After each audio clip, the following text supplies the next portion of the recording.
Assalamualaikum warahmatullahi wabarakatuh.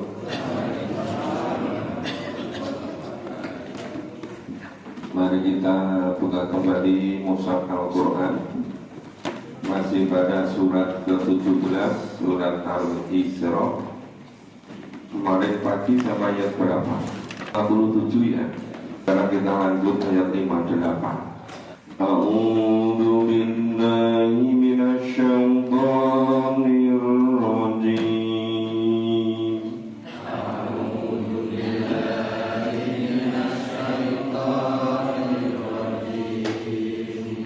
Bismillahirrahmanirrahim. Bismillahirrahmanirrahim. Ya, kita pahami. Wa min qaryatin illa nahnu muhlikuha qabla yaumil qiyamah.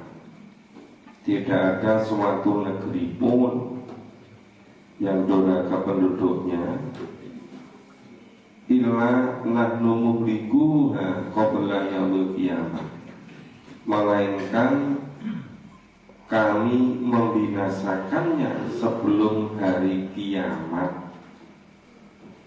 Mu'adzibuha adzaban syadida, atau kami azab penduduknya dengan azab yang sangat keras. Artinya setiap kedoliman, setiap durhaka itu pasti ada balasannya ya. Cuma itu ada yang langsung dibinasakan, langsung dimusnahkan, tapi ada yang dikasih tinggal waktu. Kalau kaum Samud itu dikasih tinggal waktu 3 hari untuk dihancurkan semua. Karena dzalika bil kitabi masturo, yang depan itu telah tertulis di dalam kitab. Sudah ada kepastian.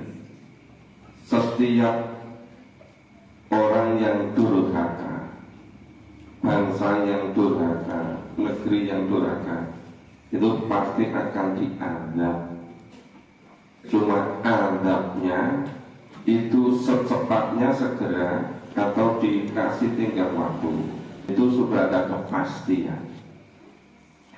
Wa manana an-nursila bil ayat, sekali-kali tidak ada yang menghalangi kami untuk mengirimkan kepadamu ayat-ayat, tanda-tanda kekuasaan Allah ya.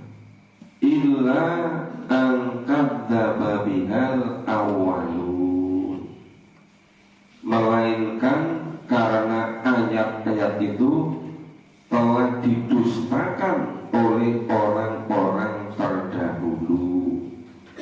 Jadi kaumnya para nabi, para rasul terdahulu itu sudah biasa juga mendustakan ayat-ayat Allah, mendustakan firman Allah. Wa ataina tamutanna qatamu siratan wa dolamu biha. Ini contohnya. Dan telah kami berikan kepada Tsamud unta betina itu sebagai mukjizat yang dapat dilihat ya. Tetapi mereka menganiaya unta betina itu. Wa manursilu bil ayati illa ta'wifa, dan kami tidak memberi tanda-tanda itu melainkan untuk menakuti. Ini kaum Tsamud ini memiliki teknologi mengukir batu yang luar biasa kehebatannya. Di Nusantara juga punya kemajuan di bidang mengukir batu kan. Ini bukti sejarah masih ada candi di banyak tempat. Itu ukiran batunya kan luar biasa hebat.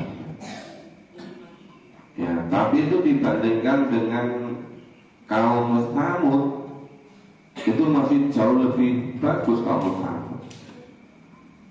Sampai membuat istana, bikin rumah itu di bukit-bukit yang berbatu diukir demikian rupa. Sampai karena kehebatan ukir-ukirannya seakan-akan batu itu bisa menjadi makhluk yang hidup. Saking kehebatannya. Kemudian kaum Tsamud itu nantang kepada Nabi Soleh. Nabi Soleh ditantang, coba kalau kamu betul Nabi, mintalah kepada Tuhanmu suruh menghidupkan dari batu ini, karena mereka memiliki teknologi yang tinggi, yang canggih, membuat ukiran dari batu seakan-akan batu itu bisa hidup. Nah, karena Nabi Soleh didurhakai, dilecehkan, dihinakan, betul-betul mohon kepada Allah. Akhirnya Allah menurunkan mukjizat. Dari batu betul-betul muncul onta betina. Onta betina yang besar, yang memberikan manfaat luar biasa. Dari susunya bisa mencukupi. Tapi onta betina yang besar tadi juga memerlukan minum, makan yang banyak. Nabi Soleh sudah pesan, ini sudah dibagi waktunya, sudah dijadwal dari sumber mata air itu. Yang catat waktu minumnya unta jangan diganggu, mengganggu aja nggak boleh.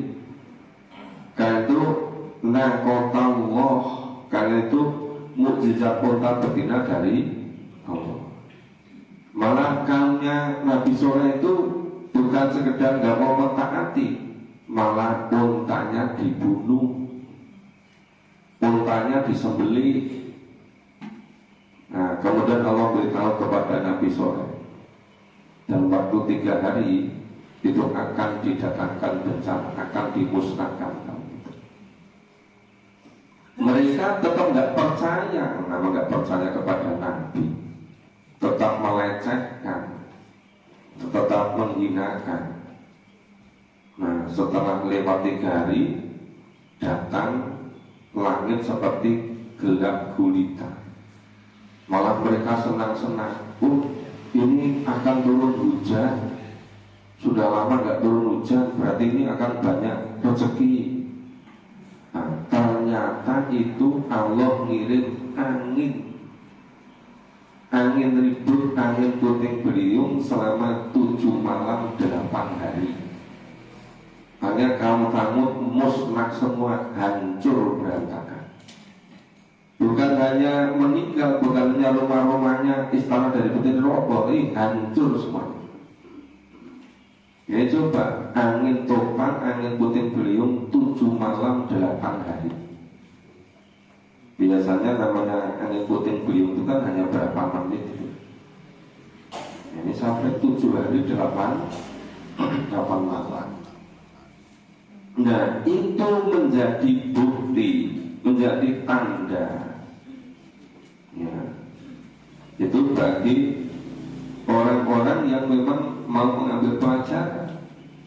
Itu menjadi hal yang menakutkan. Nah, itu sebagai nadhiro, peringatan.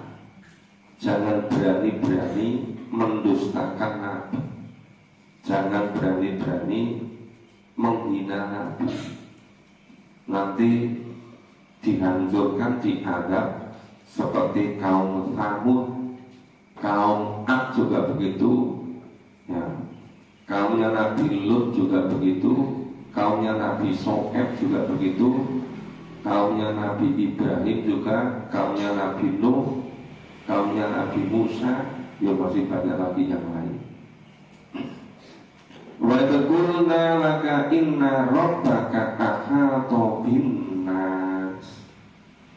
Dan ingatlah ketika kami Allah mewahyukan kepadamu Nabi Muhammad, sesungguhnya ilmu Tuhanmu meliputi segala manusia. Inna rabbaka ahata binnas. Sesungguhnya ilmu Tuhanmu meliputi seluruh manusia. Allah yang menciptakan manusia, Allah yang maha mengetahui manusia, Allah yang ngerti persis bagaimana manusia ini seharusnya, bagaimana manusia mencapai kebahagiaan, kesejahteraan, ketenangan, kedamaian. Itu sepenuhnya Allah yang tahu. Maka Allah menurunkan wahyu sebagai pedoman untuk mencapai kesejahteraan, kebahagiaan, kedamaian dan seterusnya. Wa ma ja'alna ru'yal lati ara'ainaka illa fitnatan linnas. Dan kami tidak menjadikan mimpi yang telah kami perlihatkan kepadamu melainkan sebagai ujian bagi manusia. Dan begitu pula pohon kayu yang terkutuk dalam Al-Quran. Nabi memang sudah diberitahu lebih duluan oleh Allah. Pemberitahuannya di antara melalui mimpi. Itu mimpi tentang terjadinya perang Badar. Jadi jauh hari Allah sudah ngabarkan melalui mimpi Nabi. Nah, mimpi Nabi berbeda dengan mimpi kita. Mimpi kita kan biasanya terlalu lama tidur gitu. Terlalu lama tidur kemudian bangun-bangun sakit semua. Kenapa? Mimpinya dikejar-kejar anjing. Lebih celaka lagi ya. Itu tidur kalau secukupnya itu badan bisa segar, bangun-bangun jadi fresh. Tapi tidur kalau nggak teratur berlebihan, bangun-bangun malah capek semua. Kemudian temannya ditanya, kenapa kita capek sekali? Terlalu lama tidur sampai nggak sempat istirahat. Kerjanya tidur itu. Sampai temannya hilang. Ya, terlalu lama tidur sampai tidak sempat istirahat. Ya, terus besok di akhiratnya gimana? Ya, ini juga ada kayu pohon kayu yang terkutuk di dalam Al-Quran. Nah itu ada namanya pohon zakum yang tersebutnya di dalam ayat 62 sampai 65 surat As-Saffat. Ya, yang sudah pernah kita baca, suatu ketika bisa kita baca kembali. Jadi hal-hal yang bagi manusia biasa itu nggak tahu, ada yang Allah memberitahukan lebih dahulu kepada Nabi. Nabi karena yang diutus oleh Allah, yang dipilih, maka diberitahu lebih dulu supaya bisa menyampaikan kepada umatnya, supaya umatnya bisa bersiap-siap. Manukhawwifuhum fama yaziduhum illa tuhyanan kabiro. Dan kami menakut-nakuti mereka, tetapi yang demikian itu hanyalah menambah besar kedurhakaan mereka. Itu banyak kejadian umat-umat yang mendurhakai nabinya, kemudian dibinasakan, diadab oleh Allah, itu supaya mereka takut. Tapi malah banyak di antara mereka malah bertambah durhakanya. Pancen ngeyele temen iki. Pol model lagi. Ngeyele pol ora nek tandingi. Itu Allah memberikan kisah demikian supaya mengambil pelajaran. Kok malah bertambah durhaka. Orang yang durhaka bukan semakin sedikit, malah berlipat-lipat. Malah si ngomong ke ini dia mereka durhaka ya rapi kapak-kapaki. Terus ajak-ajak konconi kita Ini durhakanya kurang kuat ini, kurang hebat ini, lebih durhaka lagi. Di mana-mana itu ditumbuh kembangkan ya, situasi kondisi yang lebih kondusif untuk durhaka. Tempat-tempat yang untuk pergaulan bebas tersedia, tempat-tempat untuk maksiat ya dipersiapkan semua ya. Itu menjadi berlipat-lipat bertambah, kedurhakaannya semakin bertambah. Memang pilihan masing-masing orang, pilihan masing-masing era, masing-masing zaman. Cuma bedanya kalau para nabi, para rasul itu diutus untuk membetulkan cara hidup, kebiasaan hidup. Sehingga misalnya Nabi Muhammad diutus pada zaman jahiliyah itu untuk memperbaiki zaman, supaya tidak terus-menerus zaman jahiliyah. Tapi orang-orang Islam sekarang, para pemuka-pemukanya sudah tahu zamannya bobrok, tapi bukan memperbaiki zaman, malah bilangnya itu mengikuti zaman, membuat program-program untuk mengikuti zaman. Lembaga-lembaga pendidikan orang Islam dibikin besar bagus-bagus untuk apa? Untuk mengikuti zaman. Aneh kan? Mestinya untuk membetulkan arah zaman yang jauh dari kitab suci Al-Quran, diluruskan, dibetulkan dan sesuai dengan Quran. Itu namanya memperbaiki arah zaman. Tapi sekarang malah yang dibangga-banggakan mengikuti zaman. Semua programnya untuk mengikuti zaman. Aneh kan? Malah terbalik-balik.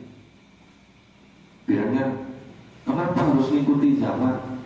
Kalau mengikuti zaman itu nanti banyak siswanya, banyak mahasiswanya.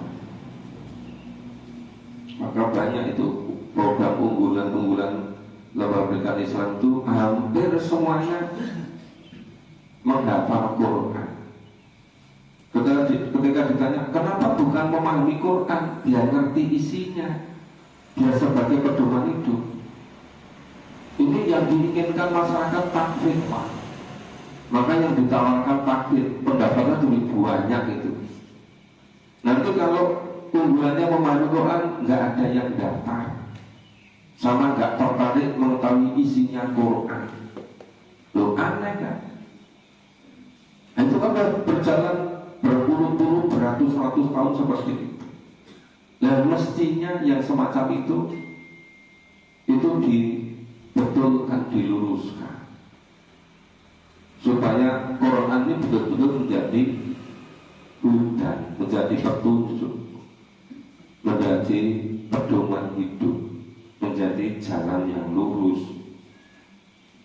Sirotol mustaqim. Sekarang tolnya sudah hampir jadi lupa, sudah diganti tol. Dari Sirotol mustaqimnya itu nanti dari Kartosuro sampai Jogja. Kok malah diganti Sirotol mustaqim? Padahal yang dari dulu kala yang Allah beriman itu Sirotol mustaqim itu Al-Quran ini. Nah, Al-Quran kalau nggak dipahami isinya, gimana ngerti kalau itu Sirotol mustaqim? Itu jalan yang lurus, nggak ngerti isinya. Nah, makanya seharusnya diadakan pergerakan harokah. Harokah apa? Harokah memahami Al-Quran. Harokah itu artinya pergerakan, pergerakan untuk memahami Al-Quran. Coba kalau muncul kesadaran semakin banyak orang-orang mau bersamai memahami Quran, setiap wajib kemudian memahami Quran, pasti nanti ada perubahan yang dahsyat, karena akan ngerti isinya. Nah, tapi kalau Quran nggak dipahami, ya nggak ngerti isinya. Bertahun-tahun, berpuluhan tahun, ratusan tahun nggak mau memahami Quran, nggak ngerti isinya. Seperti ibaratnya Pak Lurah kirim surat ke kardus-kardus misalnya, ini nanti menyongsong tahun baru bulan Januari, supaya menghias, memperbaiki itu dusunnya masing-masing. Itu seandainya suratnya itu ditulis pakai bahasa Arab, terus karena senangnya dapat surat dari Pak Lurah, suratnya berbahasa Arab dihafal, dia baru dihafal saking senangnya, dihafal terus hari, minggu, bulan. Nanti begitu bulan Januari masuk, nggak ada perubahan apa. Kenapa di sini kok nggak ada perbaikan apa-apa? Loh, ternyata suratnya nggak dipahami isinya, cuma dihafalkan. Nah, itu gimana kira-kira? Terus Pak Lurah kira-kira ngarani iki jane kepiye? Ya Allah menurunkan suratnya sampai 114 surat di dalam Al-Quran ini. Allah menurunkan surat supaya dipahami isinya untuk pedoman hidup. Tapi tidak dipahami, dimaca terus nganti apa? Ini orang ngerti isinya, ngerti-ngerti waktu hidup udah habis. Kira-kira Gusti Allah piye? Wong iki jane karepe kepiye?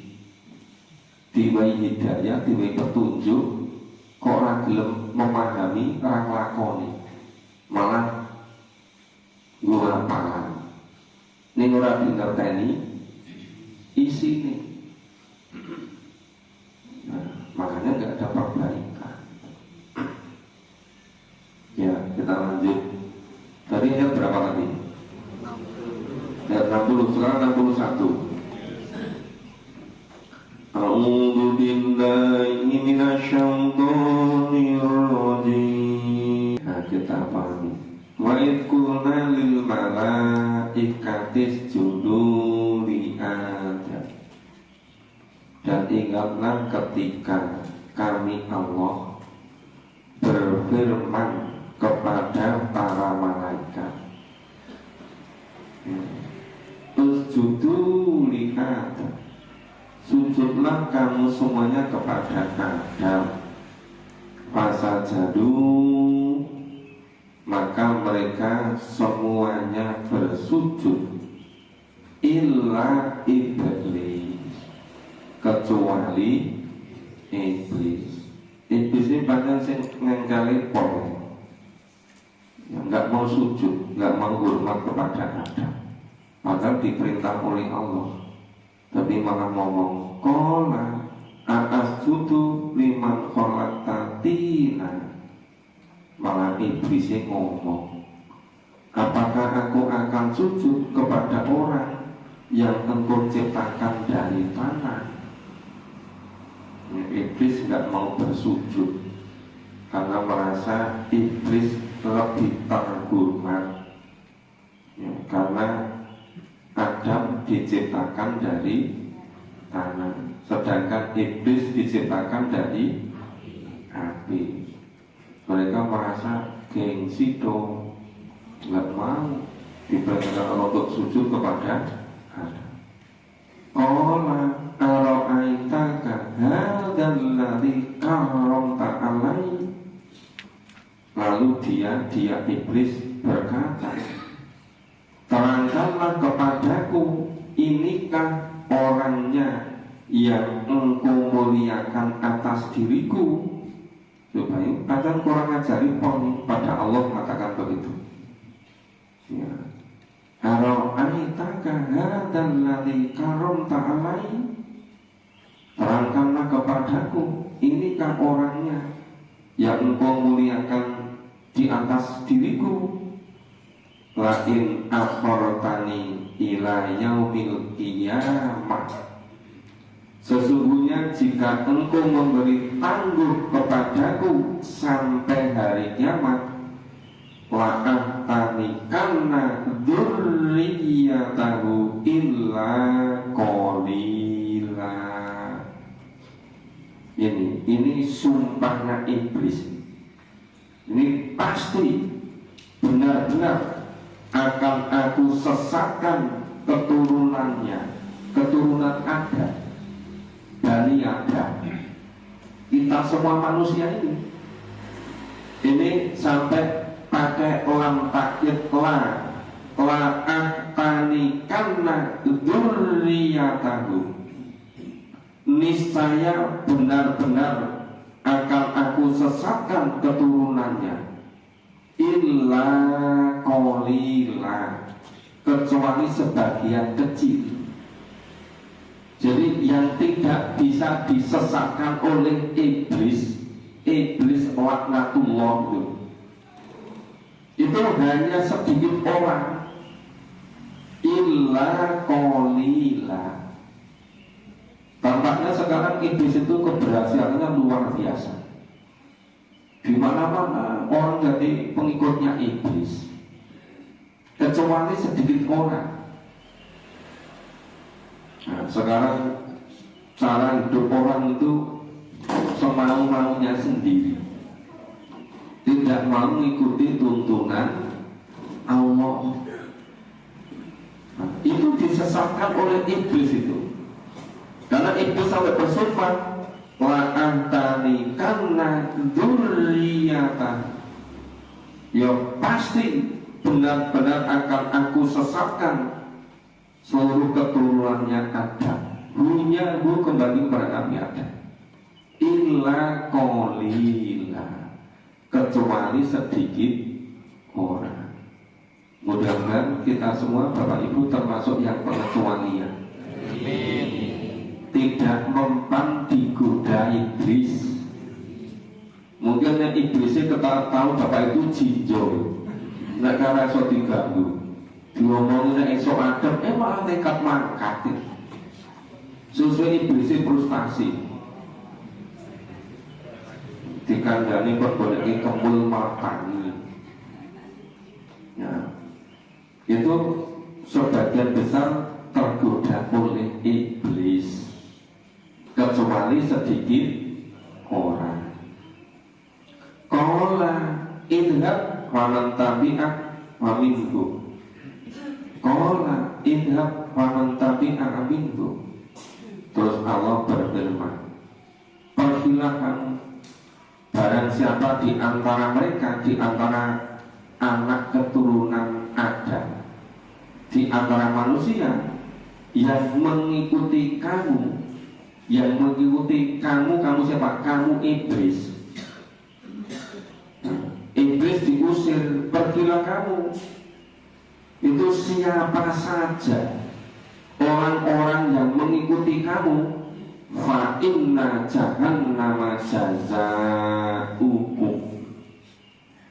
sesungguhnya neraka jahanam adalah balasan semuanya. Jadi ini kepastian. Jangan orang itu masuk surga neraka itu bukan ketentuan manusia, manusia tidak bisa menentukan, itu sepenuhnya pada Allah. Ya padahal sudah sangat jelas, fa inna jahannama jazaa'ukum, sesungguhnya neraka jahanam itu untuk tempatnya iblis dan pengikut-pengikutnya. Makanya kalau ingin memperoleh kepastian masuk neraka jahanam, ikuti iblis. Kemanapun iblis ngajak, ikuti. Jadi sohibnya iblis, itu dijamin masuk neraka jahanam. Dia ada kepastian. Jangan neraka jahanam itu kan, itu nggak prerogatif Allah sebenarnya pada Allah. Jadi kita nggak usah usaha, nggak ndablek sak ndablek neraka takdirnya bener apa jahanam ya ora mlebu. Kuwi ngomongi sapa? Gusti Allah berfirman, ya falan tabi'aka minhu, siapapun orangnya yang mengikuti kamu iblis, fa inna jahannama jazaukum. Nah, maka sesungguhnya neraka jahanam itu adalah balasan semuanya. Jazaa'an mawfura, sebagai suatu pembalasan yang cukup. Nah, wis ning dunya gawe rusak, gawe kerusakan terus menerus. Setiap buat programnya merusak. Nah, itu jadi pengikutnya iblis, terus dijamin masuk neraka jahanam. Nah, jahanam itu ya balasan yang setimpal. Ketika di dunia memang kerjanya buat rusak terus itu. Wastafziz manistata minhum, dan desak serta pujuklah siapa yang kamu sanggupi di antara mereka. Wastafziz manistata minhum, dan terserah, silakan dirayu, dibujuk, yang dipelet, wis apa wae terserah. Nek pancen wonge gelem, ya pancen pengikutmu. Jadi memang iblis disarang untuk goda manusia. Maka fastafziz manistata minhum, ya desaklah, bujuklah, rayulah siapa yang kamu sanggupi di antara mereka dengan ajakanmu, bisautik, dengan ajakanmu, dengan rayuanmu, dengan suaramu yang meliuk-liuk, ya, dengan tarianmu, dengan seluruh apapun silakan dikerahkan untuk membujuk, untuk menggoda manusia. Wa anzalib alaihim bi khailika wa rasilika wa sarihum bil amwali wal auladi wa idhum, dan kerahkanlah terhadap mereka pasukan berkuda, pasukanmu yang berjalan kaki, dan berserikatlah dengan mereka pada harta dan anak-anak, beri janjilah mereka.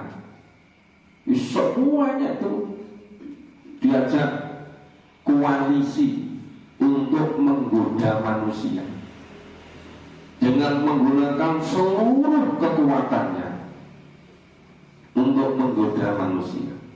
Wa ma ya'idu musyaitanu illa ghurura, dan tidak ada yang dijanjikan oleh setan kepada mereka melainkan tipuan belaka.